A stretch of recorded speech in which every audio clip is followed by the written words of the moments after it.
We are live, here to Hello, talk about Yay.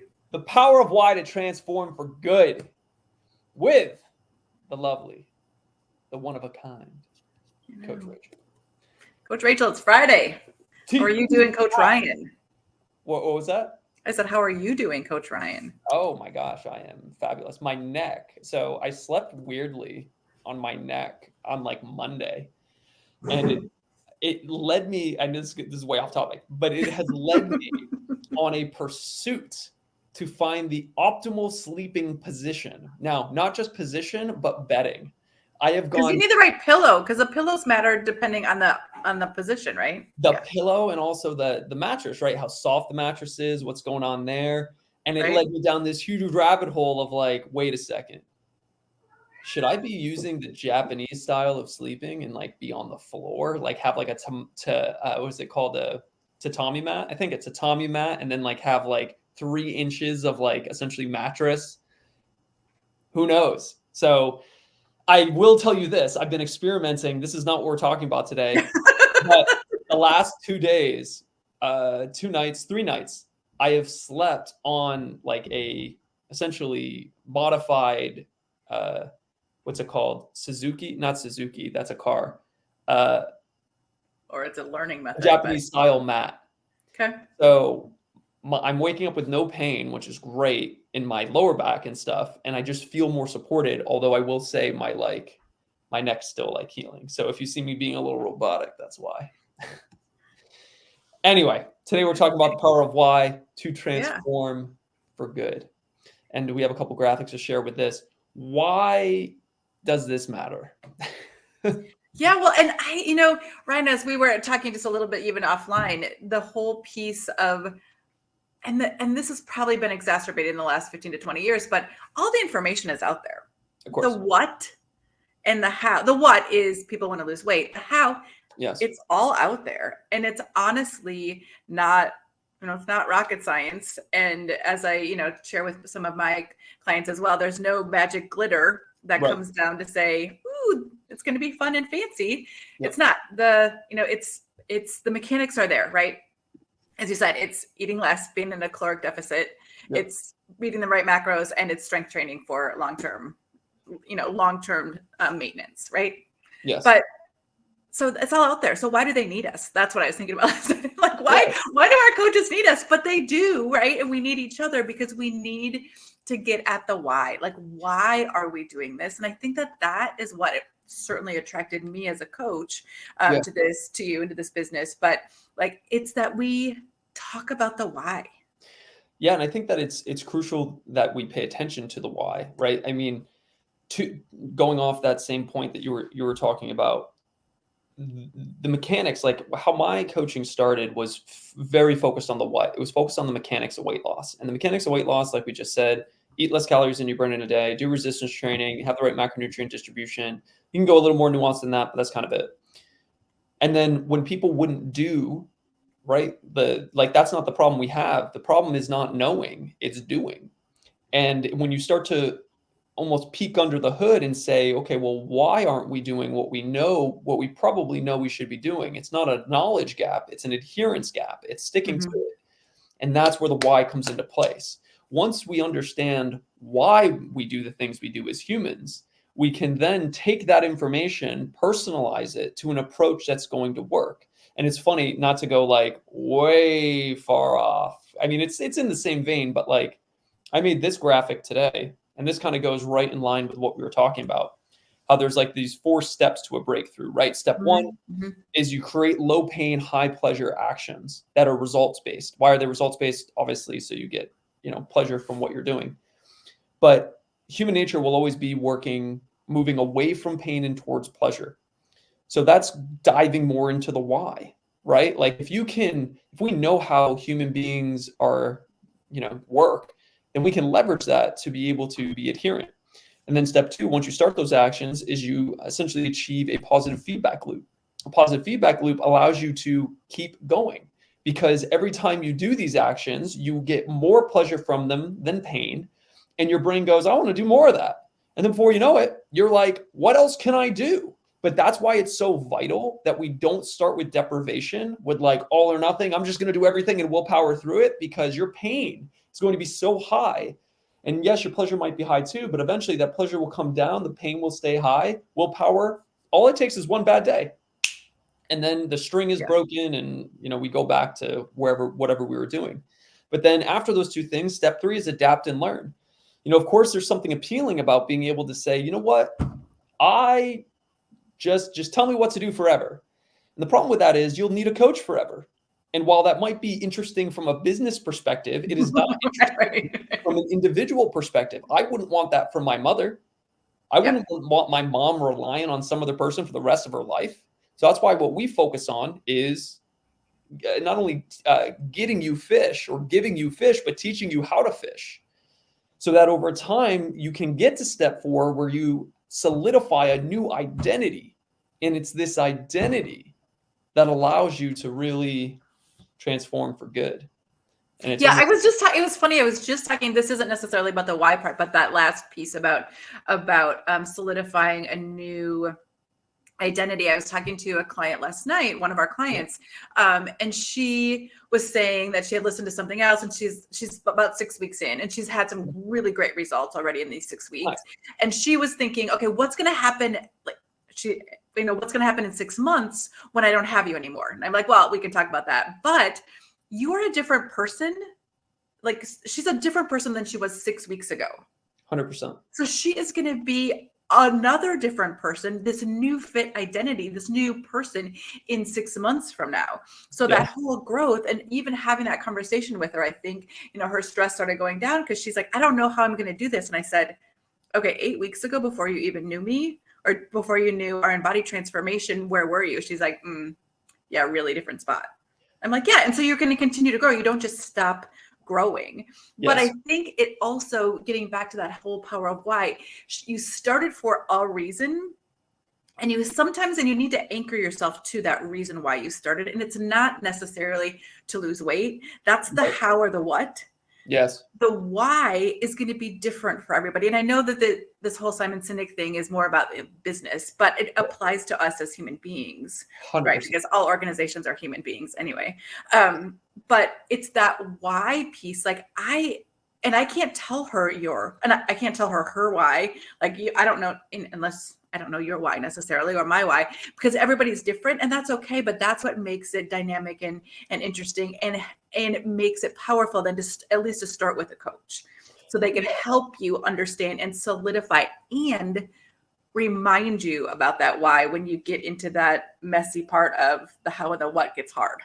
Yeah, I 100% agree. I mean, this is why even before we have a client, like just on we do like one-on-one RN body transformation planning sessions before somebody has been accepted as a client. And that's why, like on that call, regardless of whether somebody starts with us, this is the first thing we start with. Like we spend the first 25 minutes of that call diving into your why. And it's the pleasure you'll experience by achieving the goal. It's the pain that you're currently experiencing, the pain that you'll experience in the future if you don't make this change. It's the power of why. I remember hearing when I was younger, your why is the emotional juice or the emotional gas that will give you the energy to continue, right? We have different layers of our brain, right? We have different parts of ourselves. We have the rational version of ourselves, and then we have more of an emotional, and then we have like that reptilian version, which is like just very reactive and, flinches and all that stuff. And all of us want to believe that we're rational, but at the end of the day, the more we're emotional, and the more that we can align what we want with our emotional selves, the easier this process becomes. Instead of wishing that human nature was different, right. Yeah. That, oh man, it would be so much easier if I just was a computer. Yeah, if I just didn't have emotions, but it's like that, you'd have a whole host of issues, then. I mean, just look at Mark Zuckerberg, right? He's like a computer. No, just kidding. Right. Whole other topic. Yeah. But like the power of why is so powerful. And if you think about it, like not to go too far off, but it's like, if you think about the reasons that we stop, usually it's because we feel it less emotionally. Like, for example, like let's use this example. Why is it that when you first get started on like a program or working with a coach or whatever, you're the most excited in the beginning? That doesn't make any sense, right? Because really, logically, you should be more excited, which obviously we're comparing logic and emotion, but you should be more excited 2 weeks from now, because even if you're not having as much progress, you're still you're still better off that day than you were when you started. But the reason is usually because in the beginning, all of those reasons of why are on the surface. Mhm. Because what happens is life comes at you, you get bogged down with the stresses of work, family, kids, the house, whatever. And think of it just like layers. It gets layered down where Yes. only the urgent gets your attention and the important falls to the wayside. The reason that we're excited in the beginning, because when you talk to a coach in the beginning, it's raised to the surface. So the question is, and this is why I think having a coach is powerful as well, how can you keep your why on the surface so that when things get hard or frustrating, you can keep going? Yeah, and I think for me, there's two things. One, it's really being clear about that why, and you have to dig pretty deep. And you have to have good conversation to figure out that why. Because if that why is too surface, it's going to be easy. If your why really is, if you stop at, I just want to fit into those jeans again, it's powerful, but that is not the actual why. It's about the feeling. It's about the emotion. It's not about the jeans. It's about the emotion that you feel when you put those jeans on, right? 100%. But I think the second thing is we need reminders. Like I coach my team or my team. I coach my clients to be like, okay, let's put a sticky note on the refrigerator or on your bathroom mirror or on something, and it can't be negative. It can't be like, don't open the refrigerator, because that's not helpful. But it's about what's your why. Yes. And so if we have that up, now I do tell them that there is a caveat. You can't leave it in the same spot or on the same color sticky for more than a couple of weeks, because then our brains just, go right past it. But if we're moving it around, if we're having that front and center, maybe you put it on your dashboard in your car, in your office, or like at your station at work, whatever that is. I think sometimes that is also helps to trigger that why again. And that goes right back to changing input, right? Because it's like input determines our thinkings, which determines our actions, which determines our results. If we want a different result, it starts with changing our input. And there are triggers, right? So it's like sometimes, again, just in the life we live, if you can think about how many times your attention is pulled away from what you are currently doing during the day, the number would be staggering. It would alarm you, especially with the amount of I have no notifications that go off on my phone anymore. Right? Like it's just like all social media is deleted off that device. Everything's on this laptop because it's just so easy to be pulled away. And either all these social media companies will determine where your attention goes, or you will. So it's really powerful that if you want to do something different, if you want to create the life you want, if you want a different result that you haven't been able to get before, we need to change our input that's going into our head. It sounds so simple because it is, but it's not easy. Yeah. Like I can talk about this first and center. I have had a content addiction. And what I mean by that is like, man, I'll go on YouTube and I'll just YouTube short for 2 hours, right? And it's just like, TikTok, whatever it is, it's doom scrolling, right? Facebook, whatever it is. And that was one of my hardest habits to break. When I tell you it was years, and only in the last maybe few months have I been able to get to a point that I am not pulled to it anymore. Yeah. But man, was that hard. Because they have scientists like figuring out how our brains work. So we just need to then if we can use that same science or that same space, but we get, like you said, we get to control it, and we get to control what those triggers are, or what the initial input is. Yes. Then which is kind of why we're coaches, or why I'm a coach, because I want to help people figure out what that is. And it's going to be different for everybody. I mean, sticky notes don't work for everybody. They work for some people. But well, I think that's where some of the fun comes in as being a coach, and why there's always variety for us is because every person is different. People's situations rhyme, but they're not the same. Yeah. Right. And because of that, there's always some variety that comes into place, and there are always some unique problem solving to be able to get over whatever obstacle somebody's going through. Yeah. Which is good. Yeah. But at the end of the day, it still goes back to the why, right? It still goes back to we're emotional beings, and we are often trying to, what you alluded to, often trying to solve our problems with logical things, and we can't solve emotion with logic. Right. This doesn't work. So we have to continue to tap into that emotional space. Yeah, it's a great point. So what would be the action? So like, okay, what can I do to stay in line with my why? So like, okay, let's say I'm starting off, it's day one, I'm really motivated. I know my why, not just on the surface. It's not just about getting back into a pair of jeans. It's about getting back into a pair of jeans so I can experience the confidence that I had when I was in my early 20s that allowed me to feel alive, that allowed me to feel like I had peace of mind. I wasn't always thinking about my weight or how I was being perceived at work or at family events. I actually wanted to go out of the house and explore the world and be an active participant in my life versus being just being a spectator because I feel whole. Okay, cool. Now you're getting to something that actually has emotional juice versus like, I just want my clothes to fit, right? Yeah. And it's easy to say like, oh yeah, but I know those things. But it's another thing to be able to declare them out loud, write them down. And when you do that, it becomes real. So yes. And I that's exactly where I was going to go with that. I think it is about writing them down and repeating them out loud to yourself. Yes. I mean, I know some of that stuff, and I can get a little woo-woo, I know, with some of that stuff as well. But the science is there as well, is that if you, like you said, you declare it, you have to write it down, and it's about repetition. Our brains really are about repetition. So making sure you're writing it down in a positive statement. Yes. Repeating it when you get up in the morning and before you go to bed at night. Maybe you're in your car. I don't really care, but say it out loud. Like own it, and then own it again, and then own it again. I mean, it's not just that. It's not just a one-time thing.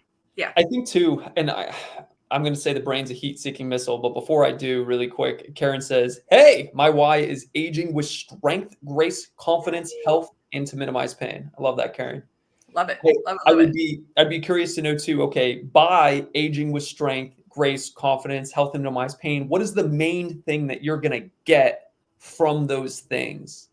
Like, what is that main, I'll say, main thing, if you will? Like for some people, you know, I don't want to tell you what yours is because I don't know, but it might be like, I want to be able to be like something visual. I want to be able to be in my 70s and be able to climb Mount Kilimanjaro because, you know, I saw, I don't know, a coworker that did that and it really inspired me, or, you know, I want to be able to whatever.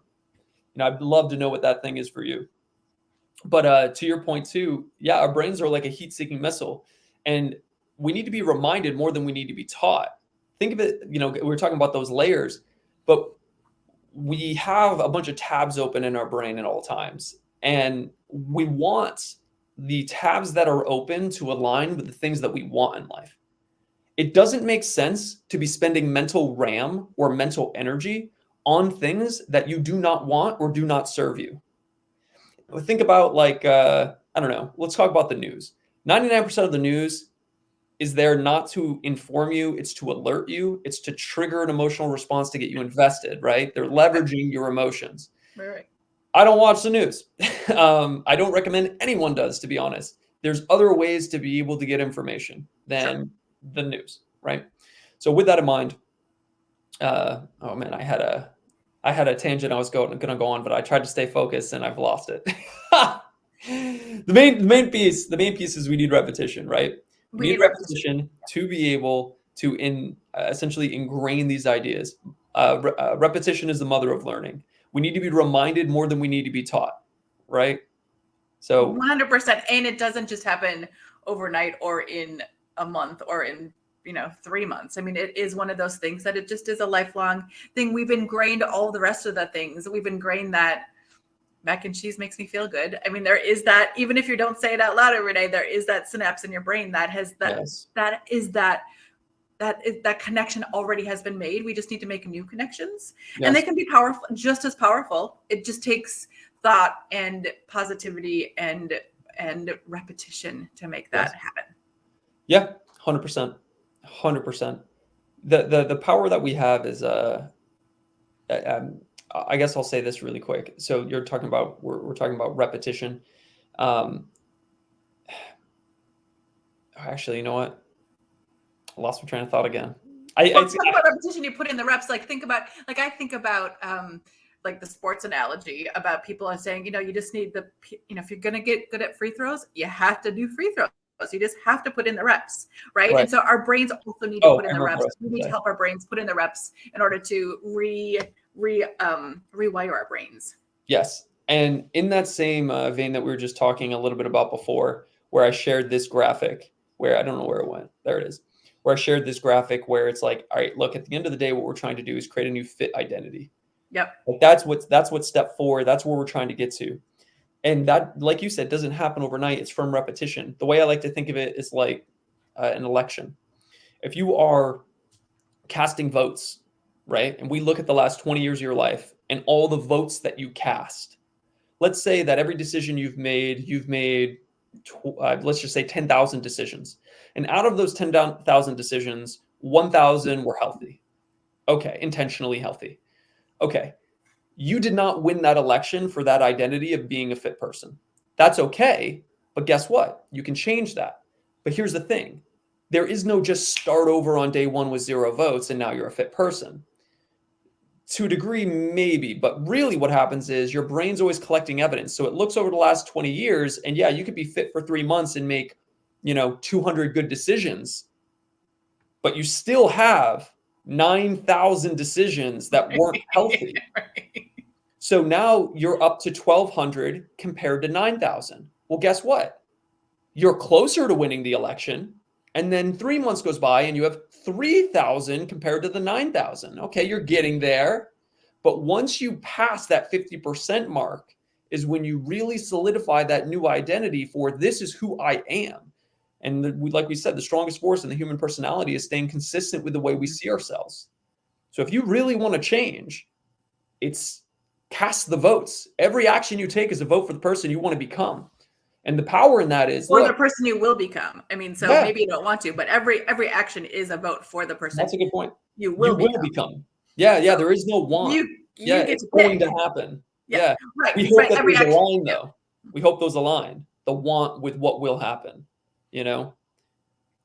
That's a good If point. your why is powerful enough, right, then it will. Yes. So Love it. This is good chats. I mean, this is good. Any final notes?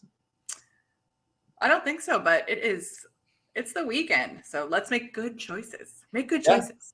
Definitely. And there is no off the wagon. There's just a spectrum of how on the wagon you are. It's not binary. There is no light switch on, light switch off. Right. And every new choice or every new opportunity gives you a new vote, to use your analogy, right? So even if you had something that does not go along the alignment of what you want to be, that's okay. That was your last choice. Just make the next choices different. 100%. And you don't have not to on Monday, but like the next choice today. Yeah, right. You don't have to be all or nothing too, right? There is no on off. There is no 100% on, 100% off. I'll restart on Monday. Nobody's perfect. I am not perfect. Rachel is not perfect. Charity's not perfect. Sharon's not perfect. They're probably more perfect than me, to be honest. But like, man, I'm probably like 85% good choices, maybe 90, including my sleep, 10% not. And like, and choices, they don't need to be good or bad. They're just either in alignment or not in alignment. And a chocolate chip cookie is not going to kill you, right? I had crumbles last night, baby. Yeah. You know crumble? No. Crumble cookies? Oh my God.